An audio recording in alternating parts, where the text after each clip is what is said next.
घटित होती थी, लेकिन आज आतंकी वारदात नहीं होती है। आज तो बहन और भाइयों, कहीं जोर से पटाखा फट जाए तो पाकिस्तान पहले सफाई देते हुए बनता है, कहता साहब मेरा हाथ नहीं है, क्योंकि इसे मालूम है ये नया भारत है, छेड़ता नहीं है। लेकिन अगर कोई छेड़ता है तो फिर उसको छोड़ता भी नहीं है। और इसीलिए एक तरफ सुरक्षित भारत, आतंकवाद से मुक्त भारत, वही दो लड़कों की जोड़ी, फिर अनर्थकारी जोड़ी आ गई है। बहनों और भाइयों, ये समाजवादी पार्टी और कांग्रेस ने जब भी गठबंधन किया है, अनर्थ हुआ है। याद करिए, जब प्रदेश में समाजवादी पार्टी की सरकार थी और केंद्र में कांग्रेस की सरकार थी, तभी अयोध्या में राम जन्मभूमि पर आतंकी हमला हुआ था, काशी में संकट मोचन मंदिर पर हमला हुआ था, और तभी लखनऊ, वाराणसी और अयोध्या की कचहरियों पर भी हमला हुआ था। और जब समाजवादी पार्टी की सरकार फिर से प्रदेश में बनी थी और केंद्र में कांग्रेस की सरकार थी, तो समाजवादी पार्टी ने जो राम भक्तों पर गोली चलाती है, यह सरकार उस समय मुकदमों, आतंकवादियों के मुकदमों को भी वापस लेती है। लेकिन आज मोदी जी के नेतृत्व में भारत आतंकवाद और नक्सलवाद से मुक्त हुआ, और विकास की योजनाओं की तो कहने ही क्या है। आज हाईवे 4 लेन, 6 लेन, 12 लेन के हाईवे बन रहे हैं। गाजीपुर से पहले लखनऊ जाने के लिए हम लोगों को 8 घंटे लगते थे। आज बहनों और भाइयों, गाजीपुर से 3.5 घंटे में आप लखनऊ की दूरी पूर्वांचल एक्सप्रेसवे के माध्यम से पूरी कर सकते हैं। विकास का यह कार्य, रेलवे के नए नए मॉडल, वंदे भारत, अमृत भारत और नमो भारत के रूप में, अब मीटर गेज की स्पीड से नहीं, अब छुक छुक की स्पीड से नहीं, अब बुलेट की स्पीड से बढ़ते हुए भारत की नई कहानी को कह रहा है।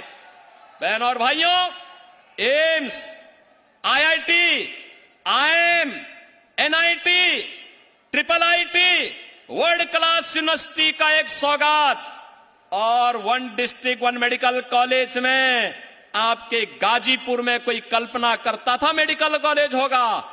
आज तो गाजीपुर का अपना मेडिकल कॉलेज है। हम सबको गौरव की अनुभूति आज इस पर करनी चाहिए। बहनों और भाइयों, यही गंगा मैया बगल से बह रही है। प्रधानमंत्री मोदी जी जब काशी से चुनाव लड़ने के लिए आए, तो उस समय मोदी जी ने कहा था, मैं आया नहीं हूं, ना मुझे किसी ने बुलाया है, मुझे तो मां गंगा ने यहां पर सेवा का एक अवसर दिया है। और अविरलता और गंगा, आज आप देखेंगे गंगा की अविरलता और निर्मलता हम सबके लिए एक मानक बना हुआ है।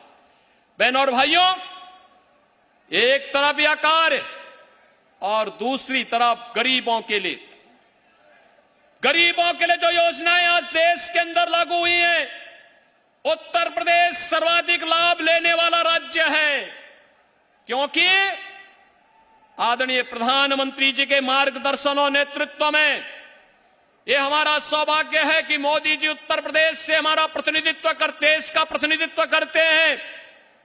उत्तर प्रदेश के काशी से सांसद हैं, चाहे वह राशन की फ्री स्कीम, याद करिए भारत के अंदर 80 करोड़ लोग फ्री में राशन की सुविधा का लाभ प्राप्त कर रहे हैं, और पाकिस्तान में 23 करोड़ की आबादी भूखों मर रही है।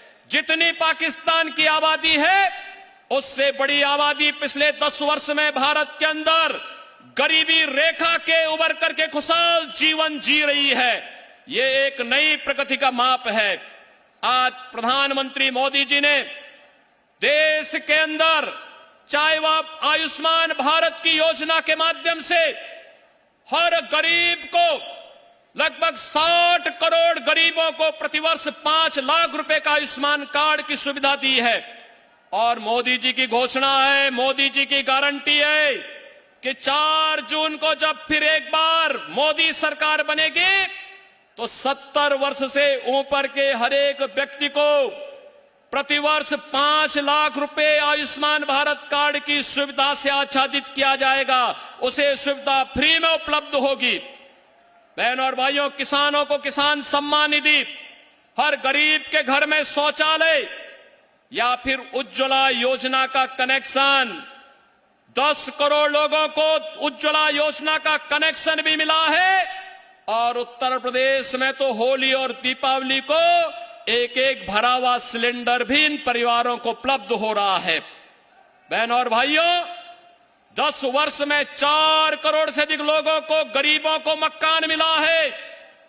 तो मोदी जी की गारंटी है कि अगले 5 वर्ष में बाकी बचे हुए गरीब, जिसके पास अपना मकान नहीं, उनको छित ढकने के लिए एक एक आवास भी पीएम आवास योजना के अंतर्गत देंगे। सम्मान भी, सुरक्षा भी, विकास भी और गरीब कल्याण भी।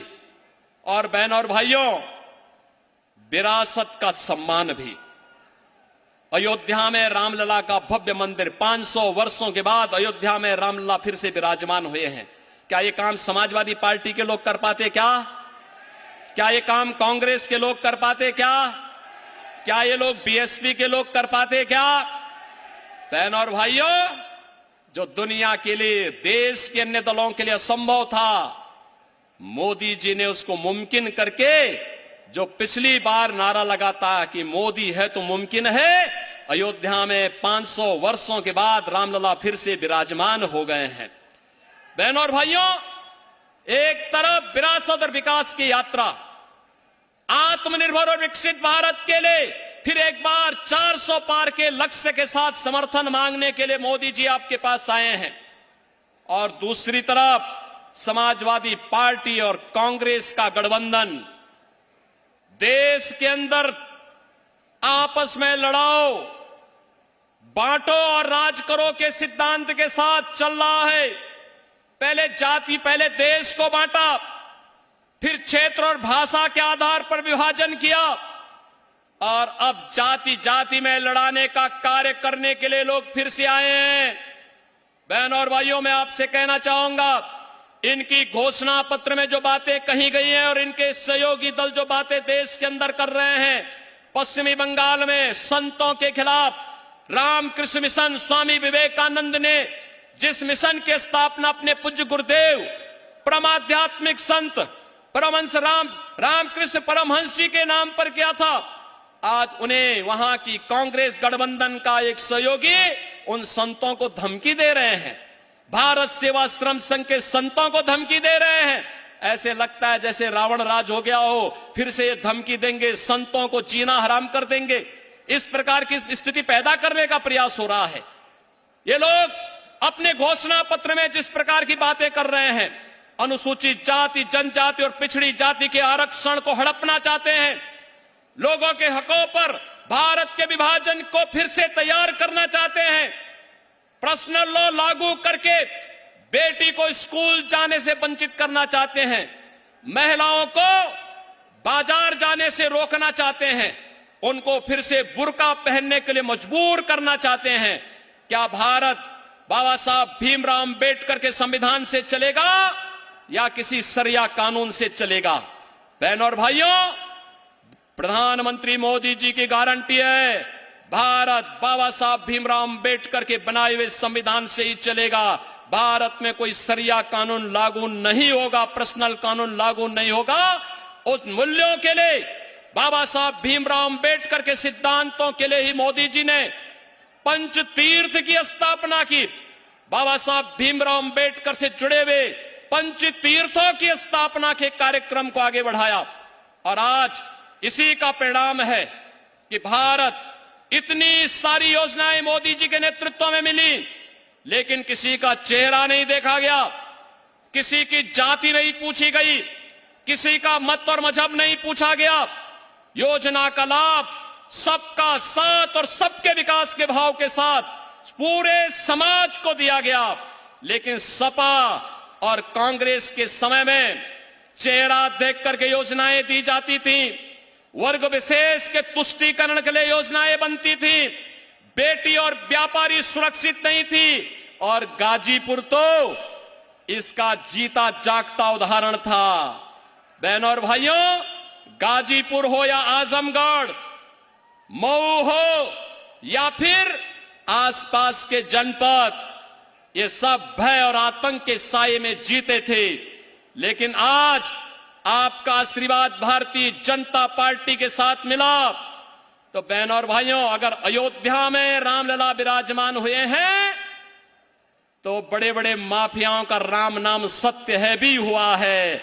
और इसीलिए हम लोग आए हैं आपसे कहने के लिए, बेटी और व्यापारी की सुरक्षा हो या फिर समाज को एक संतुलित विकास के मार्ग पर आगे बढ़ा करके आत्मनिर्भर और विकसित भारत की इस परिकल्पना को साकार करने के लिए पूरे देश का जो नारा है, पूरे देश का जो स्वर है, वह हमें फिर से एक बार जो नारा है कि अब की बार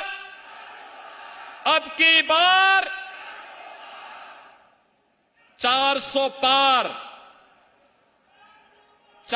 पार के इस लक्ष्य के साथ गाजीपुर संसदीय सीट पर श्री पारसनाथ राय को भारतीय जनता पार्टी ने मोदी जी के आशीर्वाद से, सुहेल देव राजभर पार्टी, निषाद राज पार्टी, अपना दल, इन सभी ने अपना समर्थन दिया है।